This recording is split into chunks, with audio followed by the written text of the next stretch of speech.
we completed calcination and roasting and smelting process of reduction of the ore. Before that, we completed the concentration of the ore, and in that four methods we learned: hydraulic washing, froth flotation, separation, and leaching process. If you analyze all the topics which we covered till this second, the most important thing is the ore and the method used and the principle of method used, and which kind of a metal may be purified by the using of this kind of a method, using this kind of a methods. So you have to memorize the principle and the metals for the individual methodology. कोई भी एक particular method के लिए कोई भी element को pure करने के लिए what is the aim is to purify a metal from its ore. This is called metallurgy, what we learned at the day one. So आज जो है वो हम लोग last topic of this chapter को स्टार्ट करने जा रहे हैं. पूरा चैप्टर इसी के ऊपर डिपेंडेंट था. बहुत ही छोटा chapter, 2-3 max to max 4 marks का बोर्ड एग्जाम में भी पूछा जाता है. लेकिन अभी तक हम लोगों के पास जो मटेरियल था, जो कंटेंट था, वो आ चुका. अब हमारे पास एक लास्ट मेथड को यूज करना है और वो है refining, reduction of the ore. पहले हम लोगों ने क्या किया, कंसंट्रेटेड किया, मीन्स थोड़ा बहुत उसे नहलाया धुलाया. बाय डिफॉल्ट कुछ इम्प्योरिटीज को ऐसे ही रिमूव कर सकते थे, तो उसे हम लोगों ने रिमूव किया. फिर उसमें से हम लोगों ने जो मेजर इम्प्योरिटीज थी, सिलिका हो, सैंड हो, ऑक्सीजन हो, सल्फर हो, ऐसे मेजर इम्प्योरिटीज थी, उसको हम लोगों ने रिमूव करने की ट्राई की by using the 3 methodologies. Self reduction को कंसीडर करें तो 4, लेकिन हर एक पॉइंट इंपॉर्टेंट. और आज जो हमें क्रूड मेटल मिला, हम लोग अब हेडिंग लिखेंगे रिफाइनिंग.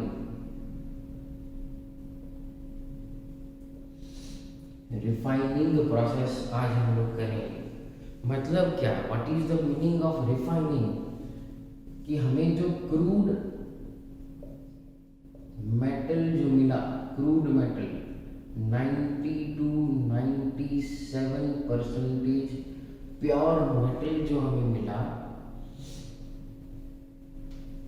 उसको अब हम लोग कन्वर्ट करेंगे प्योर मेटल के अंदर. प्योर मेटल मतलब 99.99% के अंदर अब हमें पूरा उसको कन्वर्ट कर रहा है. उस प्रोसेस को हम लोग बोलते हैं refining process.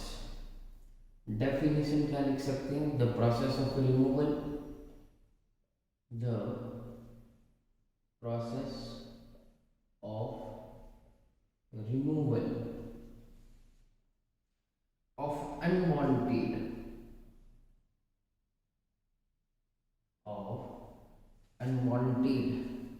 substance from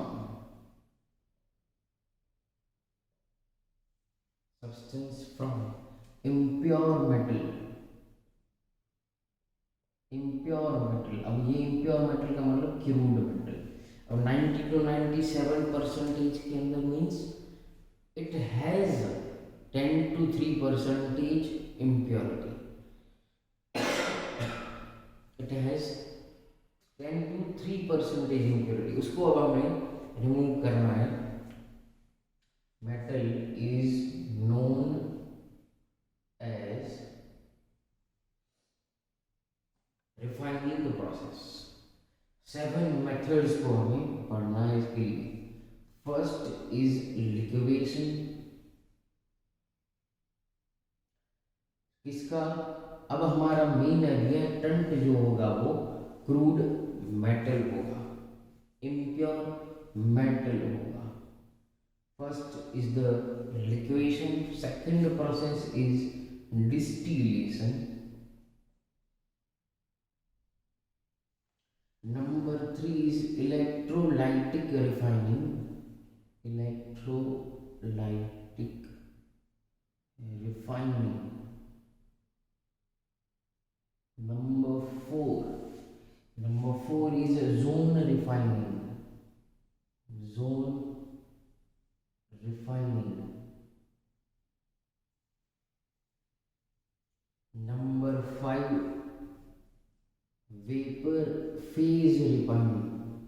Vapor phase refining. And number 6 is chromatography. 10th में भी आया, 11th में भी आया, 12th में भी आया.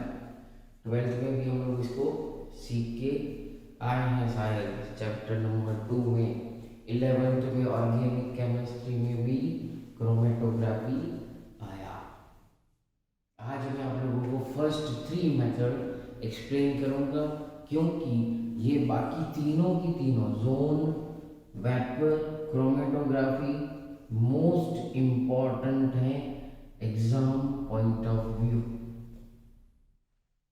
बोर्ड का अगर पेपर देखोगे तो vapour phase and zone refining 60-70% ratio के अंदर मिलते हैं. इसलिए 3 मेथड जो है वो मैं आप लोगों को नेक्स्ट लेक्चर के अंदर एक्सप्लेन कर दूंगा और फिर चैप्टर हो जाएगा खत्म. आज हमें 3 मेथड को सीखना है. तीनों के तीनों बहुत ही इजी मेथड, बट याद वो रहना चाहिए what is the aim, what is the principle behind this method and why we are using this method to prepare a pure metal. Right now, first process is liquidation process. Liquidation process का meaning क्या? तो 11th के अंदर chapter number 5 liquefaction of A gas पढ़ा हुआ है. Yes, पढ़ा हुआ है. सिमिलर, थोड़ा सिमिलर है, लेकिन वहाँ पे गैस को यूज़ करते थे. यहाँ पे हमें क्रूड मेटल है हमारे पास, तो क्रूड मेटल को यूज़ करना. प्रोसीजर सब कुछ सेम. लिक्विफिकेशन कैसे करना है? तो वहाँ पे हिट देके ही करना पड़ेगा. चलिए, तो important points are carried out. It is carried out in reverberatory furnace. Reverberatory furnace के अंदर इसको किया जाता है. इसके लिए यूज होता है, used for metals having lower boiling point. Lower melting point, not a boiling point. Melt करना है, लिक्विफिकेशन करना है. Melting point like tin, lead and bismuth.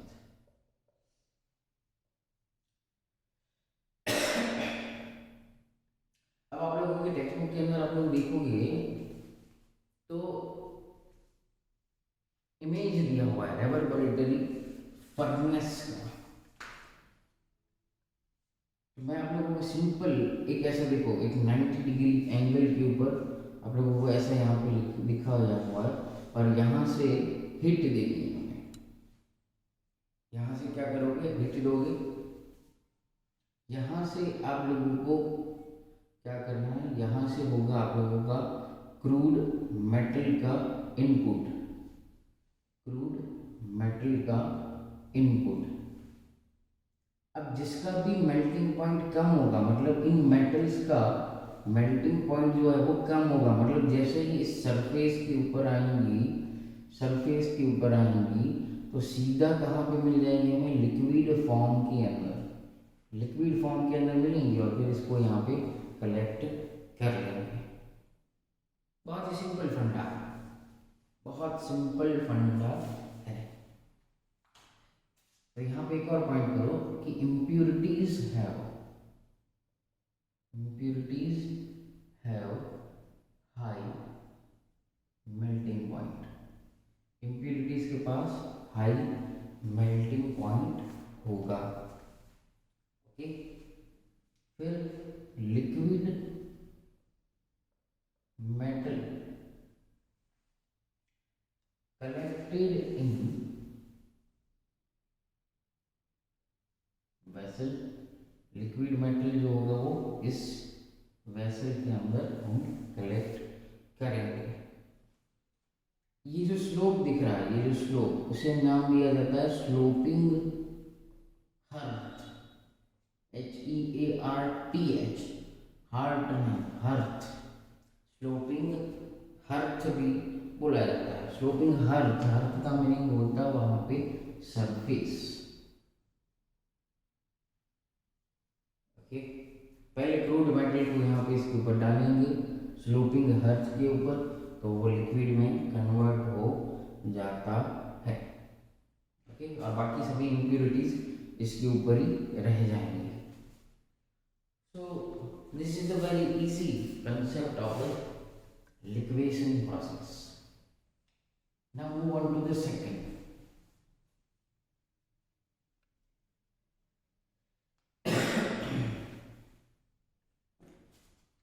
Second is distillation. अब ये तो आप लोग बहुत ही अच्छी तरह से जानते हो इस प्रोसेस को, distillation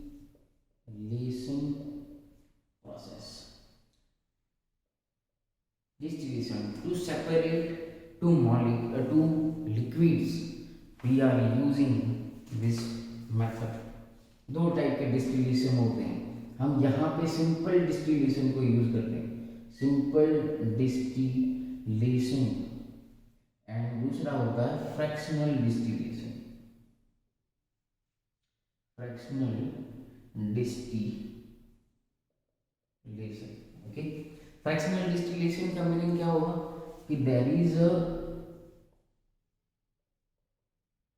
difference between boiling points, boiling point के बीच में डिफरेंस होगा। लेकिन कब कब ये यूज होता है, तो यहाँ पे लिखो फर्स्ट पॉइंट कि fractional distillation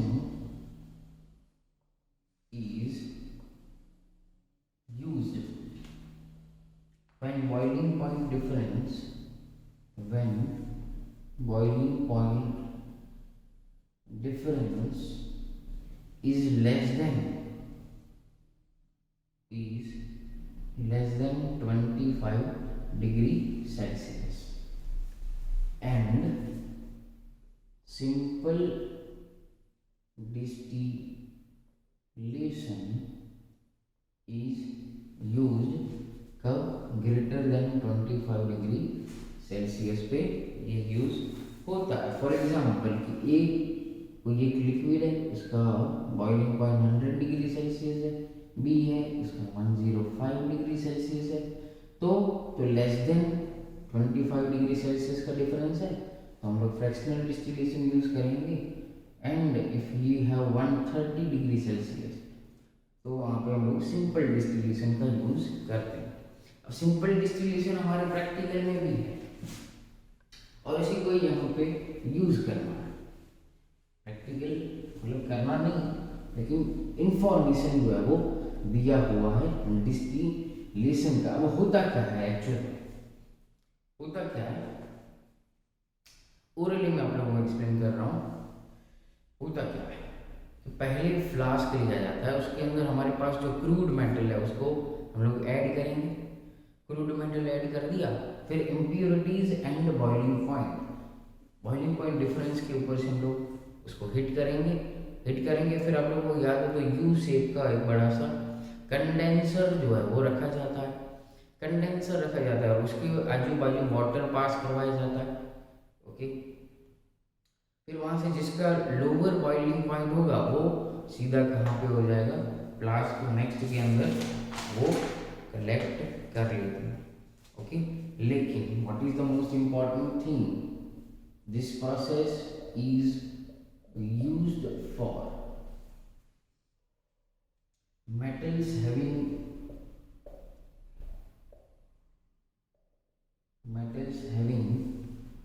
low boiling point, zinc, then mercury and cadmium, ये तीनों के लिए हम लोग यूज करते हैं।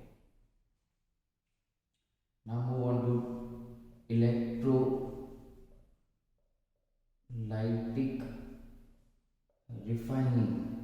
मोस्ट इम्पॉर्टेंट यहाँ से क्वेश्चन जो पूछा जाता है वो है इम्प्योरिटीज के ऊपर एंड एनोड मड के ऊपर। अब इलेक्ट्रोलाइटिक जैसे वर्ड सुनते हो तो यहाँ पे आ जाता है इलेक्ट्रोलाइटिक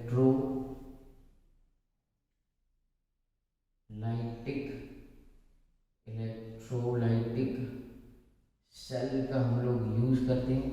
चैप्टर नंबर 3 पूरा हम लोगों ने पढ़ा हुआ है। तो इलेक्ट्रोलाइटिक सेल कैसा होता है, जिसके अंदर एनोड और कैथोड दोनों एक ही कंटेनर या सेल के अंदर प्रेजेंट होते हैं। फॉर एग्जांपल कि अगर ये हम लोगों ने कंटेनर ले लिया, ये हमारा हो गया एनोड, यहाँ पे हो गया हमारा कैथोड। एनोड पे यहाँ पे हम लोग लेंगे हमारे क्रूड मेटल लेते हैं, और यहाँ पे लेते हैं हम लोग प्योर मेटल कैथोड के ऊपर। बाकी तो सभी आप लोगों को प्रोसीजर जो है वो पता है। यहाँ पे अच्छा सॉल्यूशन में क्या लेंगे, जो हमारे प्योर मेटल चाहिए, प्योर मेटल का इलेक्ट्रोलाइटिक सॉल्यूशन। अगर मान लो हमारे पास ये कॉपर का क्रूड मेटल है तो यहाँ पे प्योर कॉपर लेंगे, एंड यहाँ पे सॉल्यूशन किसका लेंगे हम लोग, CuSO4 का। तो दिस इज द मेन फंडा of the electrolytic cell. In this both anode cathode are taken in same container। पहला पॉइंट ये लिख सकते हो। ओके, फिर इम्प्योर मेटल कहाँ पे लोगे, एनोड के ऊपर। इम्प्योर मेटल एनोड के ऊपर, और एनोड के ऊपर क्या होता है, ऑक्सीडेशन। प्योर मेटल कहाँ पे लोगे, कैथोड के ऊपर। सॉल्यूशन एज मेटल, मतलब जिस टाइप का मेटल हो उस टाइप से आप लोगों को लेना है। ओके, मोस्टली यूज करते हैं हम लोग Ag, Au, Cu के लिए। ओके, तो ये बात Ag, Au, Cu and Zn fourth को यहाँ पे ऐड करो। और मोस्ट इंपॉर्टेंट बात यहाँ पे impurities one, which type of impurities are present. तो यहाँ पे लिखो आप लोग Sb antimony, tellurium, then Ag, then Au and Pt। इस टाइप की इम्प्यूरिटीज इसके अंदर प्रेजेंट होती हैं। उसको रिमूव करने के लिए हम लोग यहाँ पे यूज करते हैं। और यहाँ पे इम्प्यूरिटी जो लेफ्ट हो जाती है यहाँ पे एनोड के नीचे, उसे हम लोग क्या बोलते हैं, एनोड मड बोला जाता है, या तो फिर पूछेंगे ये सभी इम्प्योरिटीज हैं, तो which kind of A metals and impurities present in the anode mud.